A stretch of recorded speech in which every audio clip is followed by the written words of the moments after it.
Energy crisis will be over. Uqinisekise abembeli umongameli Cyril Ramaphosa ngokuba ingxaki yombane kweli yakuphela nya ngo-2024. Tinanda refuses to move from number 1 and number 2 when it comes to murder. Usungule iphulo lika-Operation Shanela umphathiswa bheka icele namhlanje nejolise ekunikeni ingqwalasela kwindawo eqatsele kuzo lwaphulomthetho kweli. Iphulukwane City baxabula iCape Town Spurs ngamanqaku amathathu kwelinye kumdlalo we-DStv Premiership ngalo emva kwemini.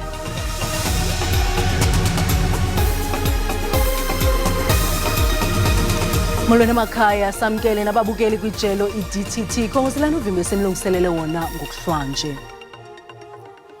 Umongameli Cyril Ramaphosa uthi uqinisekile ukuba ngo-2024 ingxaki yombane kweli lizwe iza kuba imbali. Ukuthethe okungeli xesha eThefontein kumazantsi eRhawuti ukwachaphazele nomba wentswela-ngqesho kweli lizwe. Umongameli Ramaphosa uthe ukusombulula ingxaki yamandla kuza kunceda ukuba kudaleke amathuba emisebenzi. Kule veki iziko lenkcukacha-manani yeli State lithe intswela-ngqesho yehlile kwikota yokugqibela xa kuthelekiswa nekota yesibini ka-2023.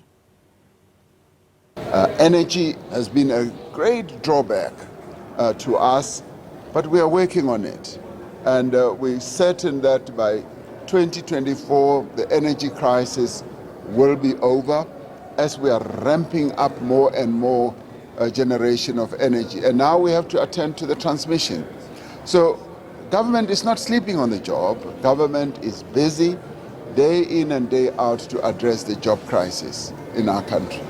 Ngelixa usihlalo we-ANC eGauteng ethe ngoJanuwari wonyaka ozayo eliphondo liza kubonelela ngamandla athembekileyo kubemi balo. By January next year, we'll ensure that we've got reliable energy in our province. We've taken that responsibility because of the issues that we are raising.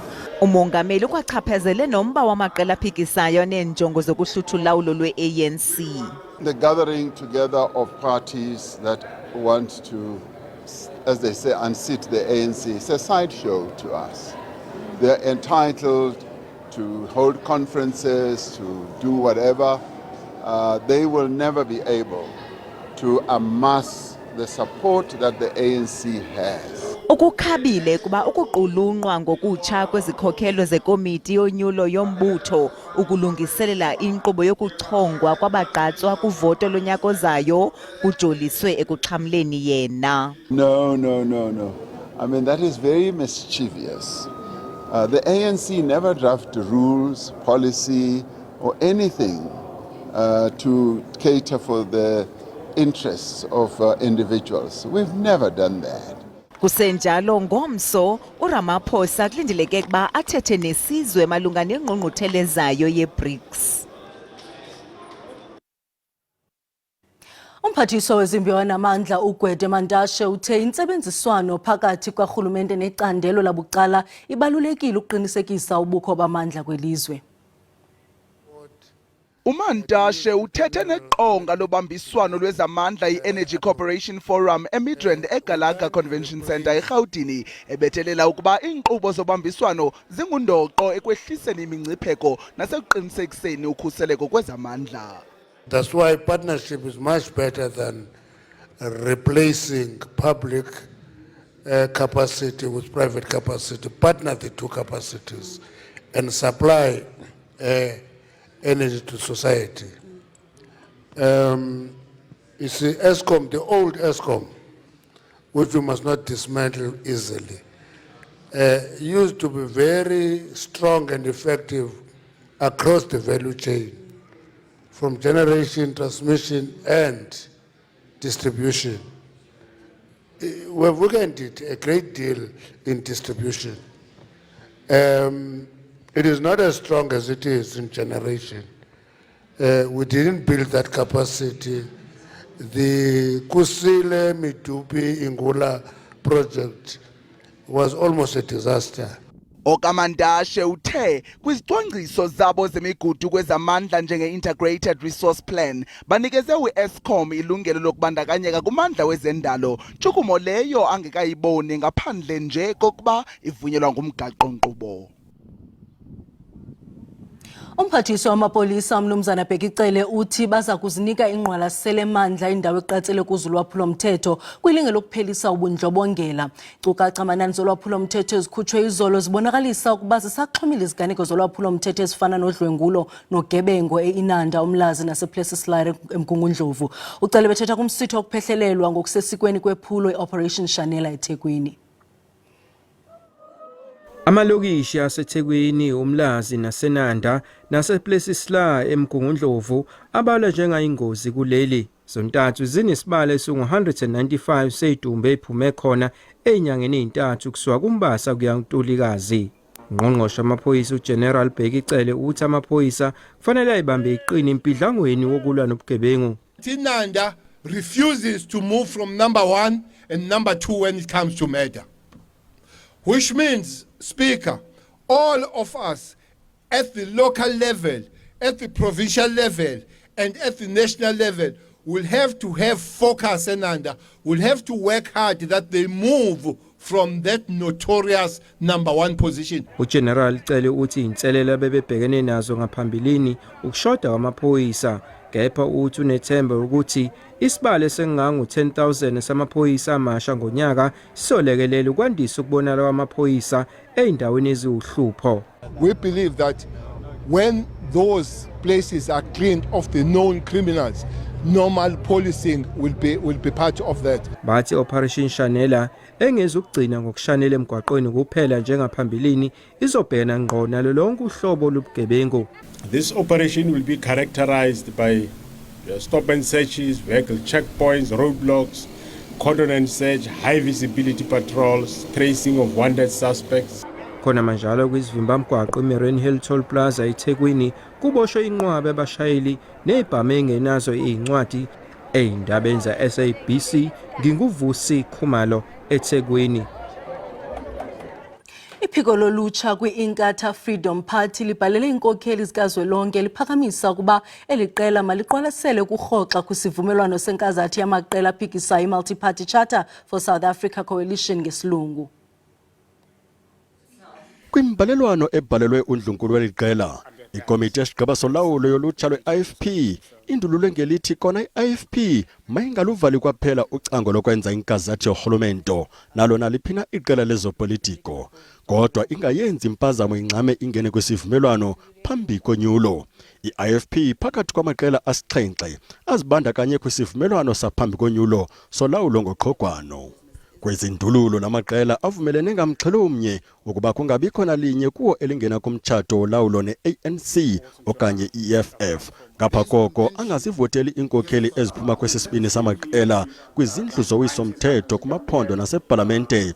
Lamaqela napeni eza kungenela unyulo ngokuzimeleyo avumelene ngokukhulisa uqoqosho aphelise ucimicimi wombane kweli loMzantsi Afrika.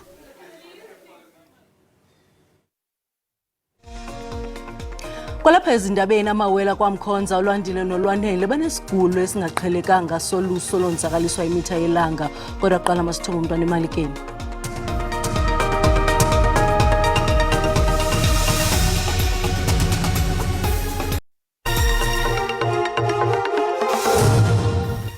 Sinamngele kwakhona kwaye sibhotise nakwabo basandula ukungena. Siniphathele izindaba zisiza ngqo kunqa phambili SABC 1.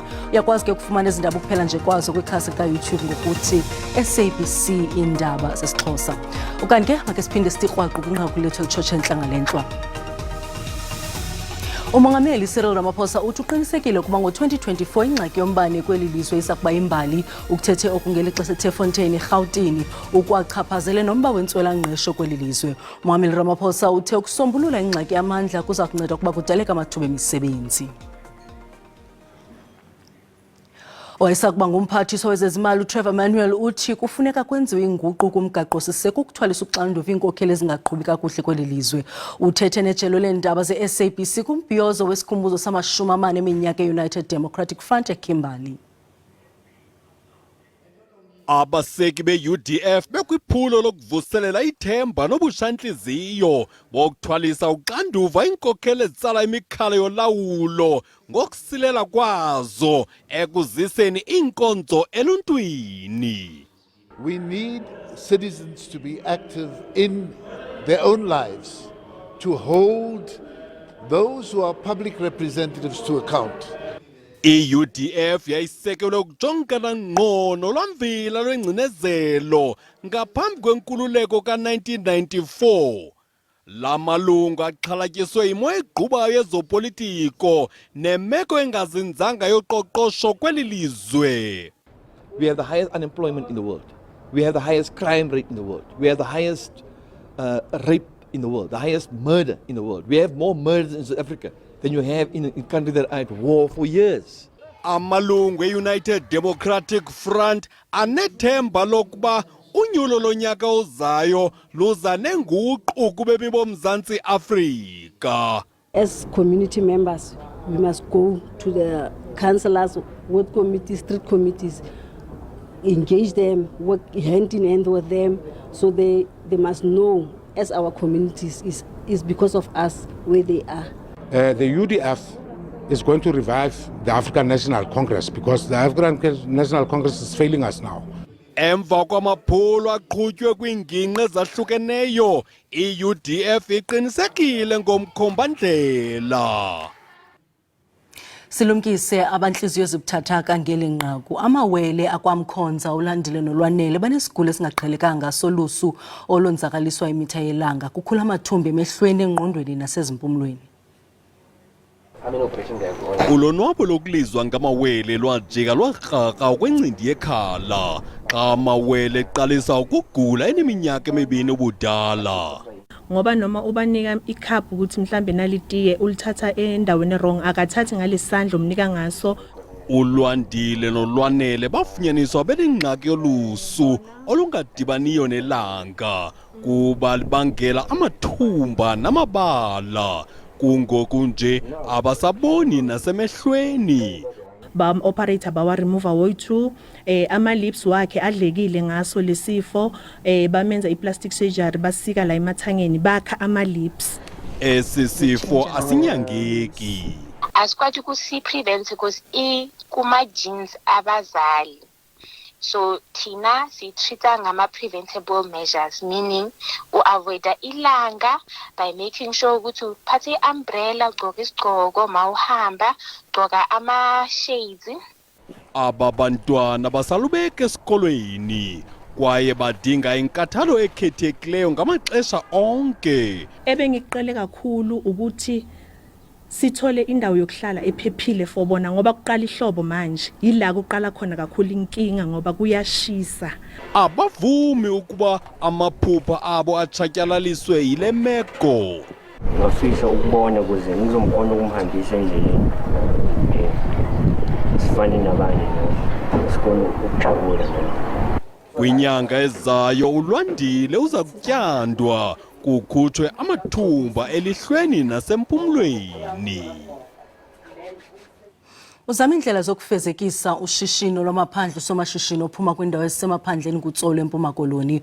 Umatshini oxabisa izigidi zeerandi wokuvelisa amaphepha ezindlu zangasese usondezwe kubahlali basembutho sekuqeqeshwe ulutsha oluninzi ukuvelisa imveliso ezisemgangathweni. Ezi zinzame zokunciphisa ukufudukelwa kwabantu abatsha kwiindawo ezisezidolophini ukuze bafumane amadlela aluhlaza.